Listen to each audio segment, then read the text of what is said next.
Hello. Welcome to another video from our channel.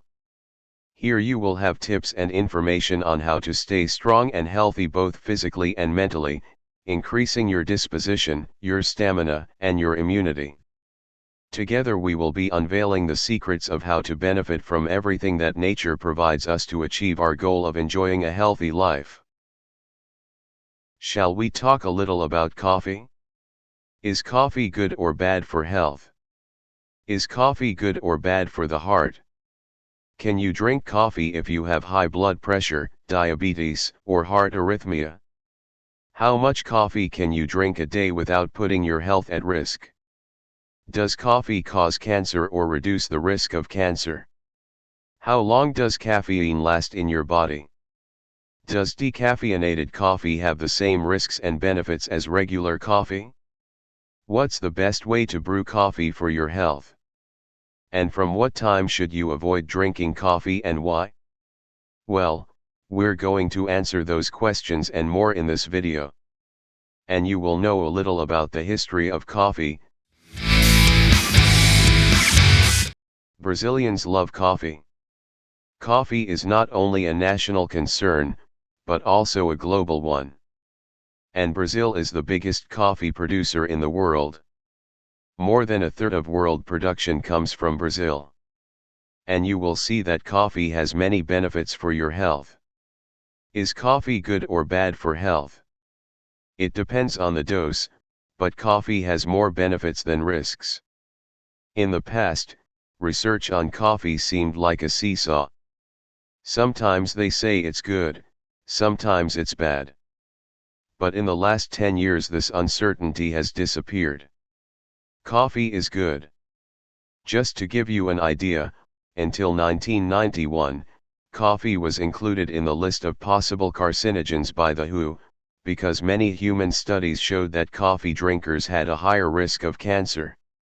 Only much later, when studies began to separate coffee from tobacco, did they discover that, contrary to what was previously thought, there is a reduced risk of certain types of cancer in those who drink coffee.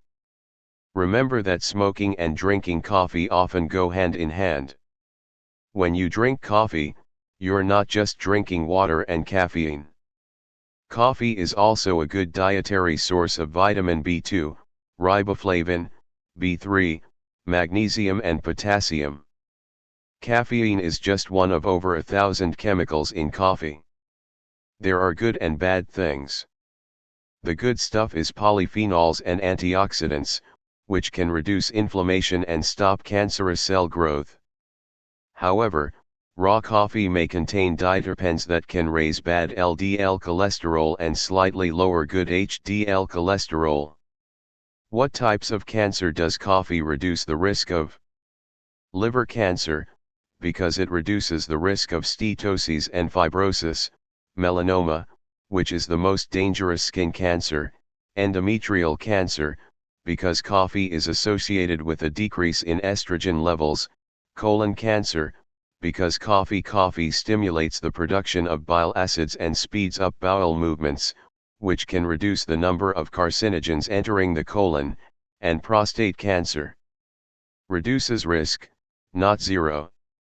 What else can coffee bring to our lives? It may reduce the risk of Parkinson's disease. Tremors, rigidity, and bradykinesia and low levels of dopamine are implicated in this disease. Several studies have shown that high caffeine consumption is associated with a 25% lower risk of developing PD. It appears that caffeine protects the brain cells that produce dopamine. Another study showed that men who drank 6 or more cups of coffee had a 58% lower risk of Parkinson's disease. For women, a small meal of 1 to 3 cups is already protected. Remember that each 240 ml cup of hot coffee contains 95 milligrams of caffeine. Espresso has a lot of caffeine. A moderate amount of coffee is usually defined as 3 to 5 cups per day, or an average of 400 milligrams of caffeine. The men in the aforementioned study were overreacting. And Alzheimer's? However, Alzheimer's disease is more complicated, although coffee is somewhat protective. The results suggested a trend towards a protective effect of coffee in dementia, but not as clear as in Parkinson's. Coffee may also reduce the risk of depression and suicide. When you drink coffee, you have more happiness, increase alertness and attention, and improve your mood. A moderately caffeinated diet, less than 6 cups of coffee a day, has been linked to a lower risk of depression and suicide. In a meta-analysis with more than 330,000 participants, the authors found a 24% reduction in the risk of depression when comparing the highest amount of coffee consumed, 4 to 5 cups/day, and the lowest, less than 1 cup. Compared to coffee drinkers, the pooled risk of suicide was 45% lower for those who drank 2 to 3 cups a day and 53% lower for those who drank 4 or more cups a day. And it was noted that caffeine was an important factor, because there was no relationship for who drank decaffeinated coffee. In addition, coffee can reduce the risk of gallstones. As we mentioned, coffee stimulates the contraction of the gallbladder and increases the flow of bile, so that cholesterol does not accumulate and form stones. May reduce liver disease, such as hepatic steatosis, fatty liver, fibrosis, cirrhosis, chronic liver disease and liver cancer. It may reduce the risk of diabetes. Studies have shown a 33% reduction in the risk of type 2 diabetes. Your body can process the glucose, or sugar, better. Caffeinated coffee showed a slightly greater benefit than decaffeinated coffee. It can help you lose weight, because it increases leptin in the blood and caffeine reduces hunger. Reduce heart disease. Moderate coffee consumption of 2 to 3 cups a day was associated with a 21% reduction in the risk of heart disease. It also reduces the risk of stroke. The Nurses' Health Study showed that drinking 4 or more cups of coffee a day was associated with a 20% lower risk of stroke compared with non-drinkers. So, all in all, coffee reduces premature death. In fact, in several studies conducted around the world, consuming 4 or 5 cups of coffee, or about 400 milligrams of caffeine, a day has been associated with reduced death rates. In a study of more than 200,000 participants followed for up to 30 years, those who drank 3 to 5 cups of coffee a day, with or without caffeine, were 15% less likely to die prematurely from all causes than people who did not. Avoided coffee. The JAMA study examined the coffee habits of nearly 500,000 people in the UK. The study found that it didn't matter whether they drank 1 glass or 6, with or without caffeine, or if they were fast metabolizers, or the caffeine decreases. They were associated with a lower risk of death from all causes. But coffee does not only bring benefits. There are some risks. Let's start with stress. If you drink coffee, your blood pressure will rise between 30 minutes and 3 hours later. But will coffee cause high blood pressure? For many people, no. There is a Brazilian study that shows that in some people it can increase the risk. But if you drink coffee and an hour later your blood pressure is high, it could be because of the caffeine. Palpitations.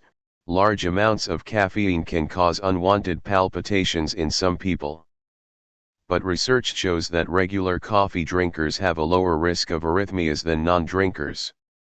Here the point is, exaggeration. Pregnancy.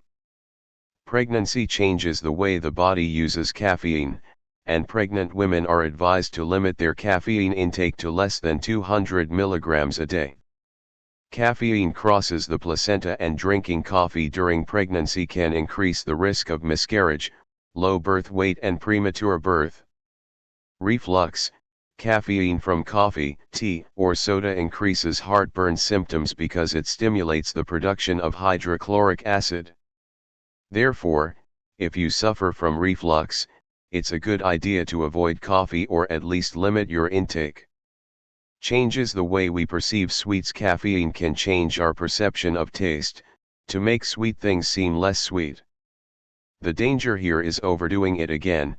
They are sweet and have caffeine. Fatigue.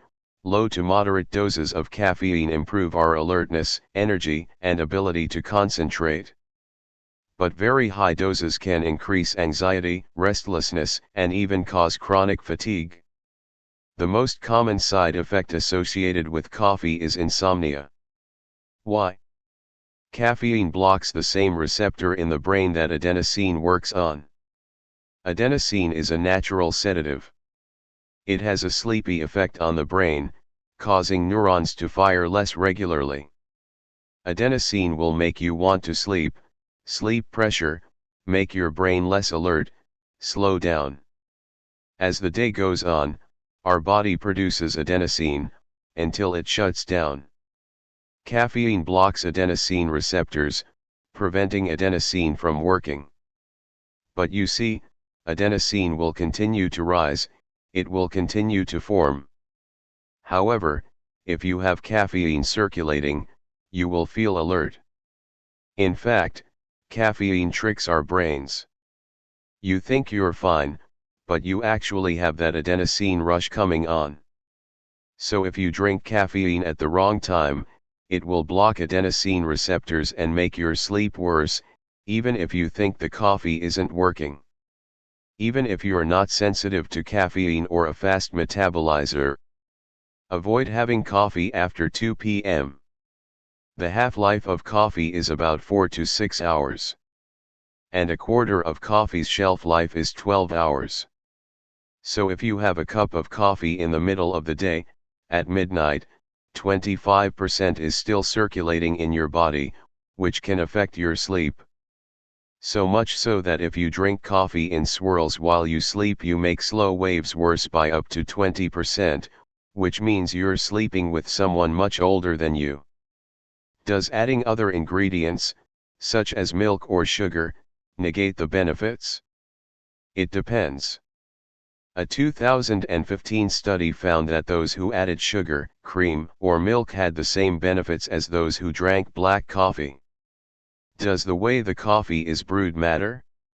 Yes. As we said, strained coffee is better. For health, as the filter removes other substances that can harm your cholesterol. And then? Did you like this content? Was it relevant? Added more value and knowledge? Post here in the comments and subscribe to the channel.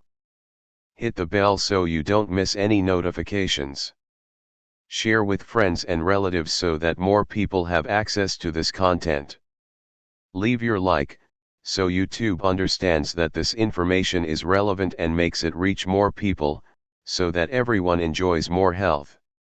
Live a full life, face your challenges with faith, eat right, move with joy and walk hand in hand with happiness. Until the next video.